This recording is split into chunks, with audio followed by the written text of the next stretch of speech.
Friends, SPPUचा M2चा paper 22 जून 2026ला आहे.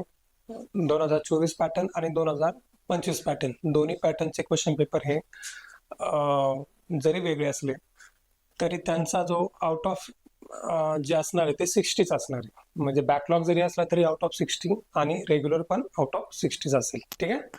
आता how to get 50+ in the 60 marks paper, तर त्यासाठी तुम्हाला हे 10 टॉपिक फोकस करायचे आहेत. हे जर टॉपिक तुमचे झाले तर तुमचा M2 कन्फर्म 50+ जाईल. कारण की पेपर पॅटर्न मध्ये पहिला क्वेश्चन हा MCQ असणार आहे. म्हणजे तुम्हाला MCQ चे 10 मार्क असणार आहे.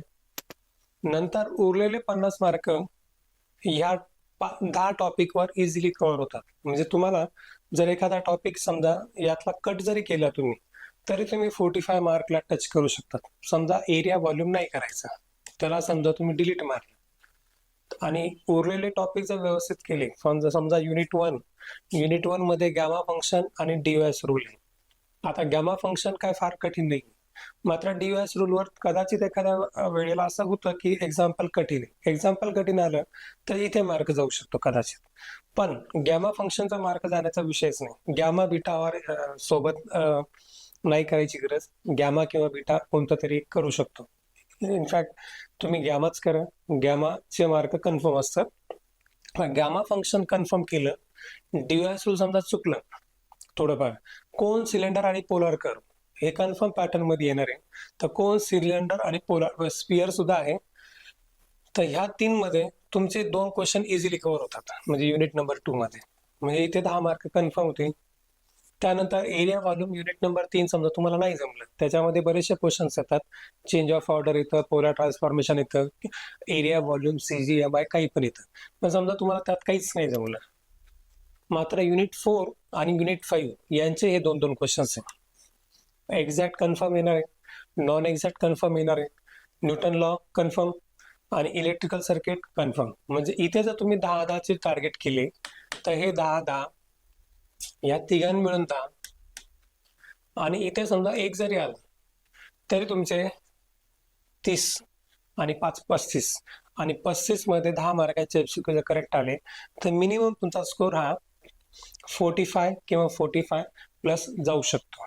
आणि 50+ जर घ्यायचा असेल तुम्हाला, त्यासाठी तुम्हाला हा जो टॉपिक आहे DOS रूल याची चांगली प्रॅक्टिस करावी लागेल.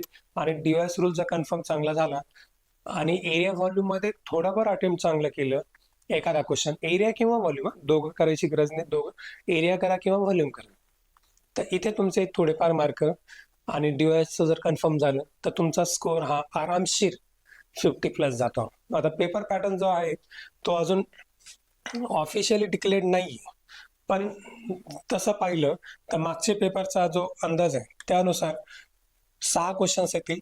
पहिला क्वेश्चन असेल MCQ 10 मार्क, दुसरा क्वेश्चन असेल युनिट नंबर 1, त्यामध्ये तुम्हाला NE2 सॉल्व्ह करायला विचारतील आणि प्रोव्हाइड करतील 4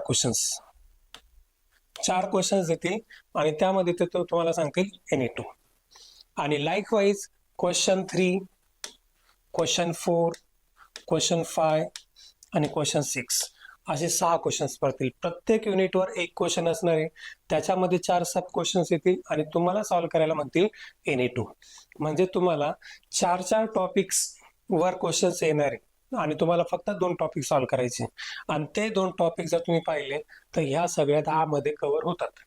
जर तुम्ही हा मिनिमम स्टडी केला तरी सुद्धा तुमचा स्कोर हा इझिली 50+ जाऊ शकतो. आणि समजा तुम्हाला फक्त पासच व्हायचं, जास्त स्कोर नाही करायचा किंवा करू शकत नाहीये, तर त्या केसमध्ये तुम्ही यातले काही टॉपिक कमी करू शकता. तुम्हाला जे वाटतील ते कमी करा. फॉर एक्झाम्पल समजा तुम्हाला वाटलं इंटिग्रेशन नाही जमत आम्हाला, ठीक आहे, ते कट केलं. मग त्या केसमध्ये तुम्ही फक्त कोन, सिलेंडर, पोलार कर्ववर फोकस करा.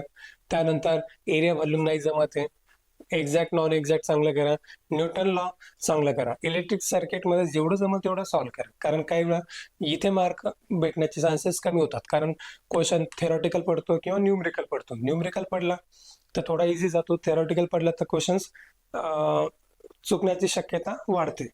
त्या केसमध्ये तुमचे मार्क जे आहेत पासिंग, फक्त पासिंगचा विचार केला तर इथे कन्फर्म मिळतील, इथे कन्फर्म मिळतील. त्यानंतर हे 3 तुम्ही इझिली मॅनेज करू शकतात. तर हे मिनिमम झाले. समजा 1 2 3 4 5 म्हणजे 25 मार्क तुम्ही इझिली घेऊ शकतात. मग 25 अधिक 10 किती झाले? 35. तर 35 मार्कांना तुम्ही टच करू शकता जर मिनिमम अभ्यास केला तर. आणि स्कोअर करायचा असेल तर तुम्हाला 10चे 10 टॉपिक चांगले आलेच पाहिजे. ठीक आहे.